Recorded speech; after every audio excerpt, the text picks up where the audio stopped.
ध्येयं ब्रह्म सशक्तिको हरिहरो पूज्यो च वन्द्यासुरा मान्या वेद पुराण दर्शन युता विद्या अश्रुतसोदश कर्म ज्ञान उपासनं सुचरितं वर्णाश्रमेश्वरं भक्तौ मुक्तिफलं सनातन गतो धर्मो मदीया प्रिय नारायण समारंभां शंकराचार्य मध्यमां अस्मदाचार्य पर्यन्तां वंदे गुरु परंपरां।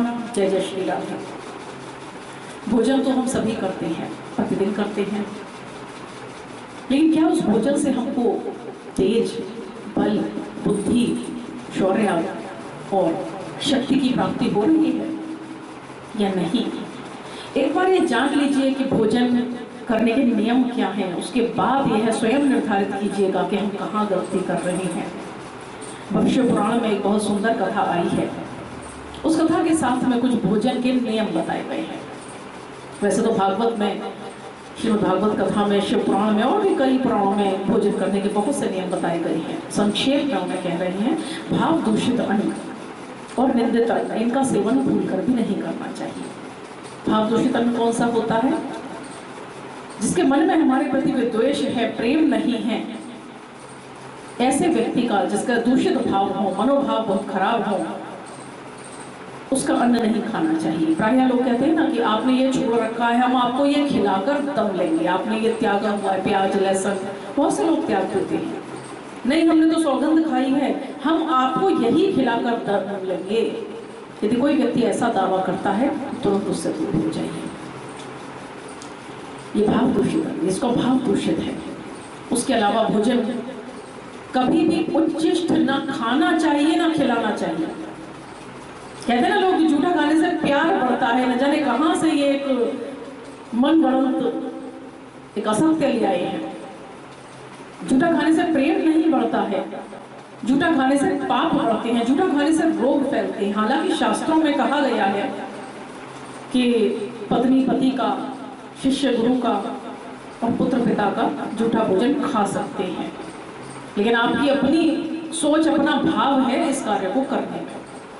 जो शास्त्रों में कहा गया वो बता दिया, लेकिन उच्चिष्ट न खाई जाए, उच्चिष्ट न दी जाए, इसका भी नियम शास्त्रों ने बताया है। तो क्या करना है, स्वयं विचारिए।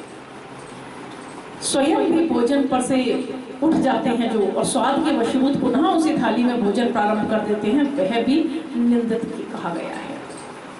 यानी कि एक बार जिस स्थान पर बैठ जाए, जिस थाली को आप सामने आपके आ जाए, उसको पूर्ण करके, संपूर्ण करके ही उठना चाहिए। आदत होती है ना लोगों की कि बार बार उठेंगे या फिर दूसरे को उठाएंगे, अरे फला चीज ला दो, अरे फला चीज ला दो, ये खुद ही स्वयं उठ के दौड़ लेते हैं।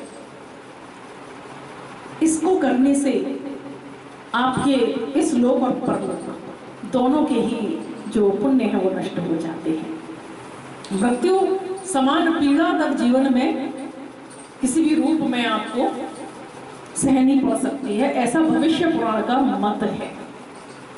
इसके अलावा उच्चिष्ट ना, उच्चिष्ट तो नहीं देने की बात हो ही गई, भोजन को छोड़ के नहीं उठना है। दूसरे भोजन करके थाली वहीं के वहीं सरका देते हैं लोग प्रायः। तो ज्योतिष शास्त्र कहता है, जो लोग भोजन करके थाली वहीं के वहीं खिसका देते हैं, अथवा पलंग के नीचे रख दी, मेज के नीचे रख दी, ऐसे लोगों को जोड़ों से संबंधित, घुटनों से संबंधित समस्याओं का सामना करना ही पड़ता है। ये निश्चित जान लीजिए। तो भोजन करते समय प्रयास करें कि हम बोले नहीं। ना तो भोजन की निंदा करनी चाहिए, ना ही अति प्रशंसा। स्तुति करके, उसे प्रसाद मान करके भोजन को सात्विकता के साथ, प्रसन्नता के साथ ग्रहण कीजिए। बनाने वाला और खाने वाला दोनों ही क्रोध में ना हो भोजन करते समय, इसका ध्यान रखें। प्रेम पूर्वक, भाव पूर्वक, भगवान के द्वारा हमें ये प्राप्त हुआ है, ऐसा विचार करके भोजन करना चाहिए। यदि कोई दोष दिखे भी तो उसे बाद में कहना चाहिए। जो व्यक्ति भोजन की निंदा किए बिना भोजन करता है, उसे भगवान का प्रसाद मान करके ग्रहण करता है, भोजन के बीच में बोलता नहीं, उसकी आयु, उसका बल, उसकी कीर्ति, उसका धन, उसकी संपत्ति, उसकी सफलता सब कुछ बढ़ती जाती है, ऐसा शास्त्रों का मत है। लोक व्यवहार में भी देखा गया है। लोग प्रायः भोजन की थाली को फेंक देते हैं, क्रोध आया उठा के थाली फेंक दी। ऐसे व्यक्ति को जीवन में दारुण दुख का सामना करना पड़ता ही है। चाह कर भी एक स्थिति ऐसी आती है, एक समय ऐसा आता है, चाह कर भी आपको भोजन प्राप्त नहीं होता है। रोग के कारण, किसी दोष के कारण, किसी सर्जरी के कारण ऐसा हो सकता है। कृपया भोजन को ठोकर मारना, भोजन को थाली को उठाकर फेंक देना, ऐसा कृत्य भूल कर भी ना करें। पहले क्या दिया गया है, क्रोध में भोजन न पकाया जाए, न किया जाए। भोजन को देने से पहले, किसी को देने से पहले सर्वप्रथम भोजन का भगवान को भोग लगाए।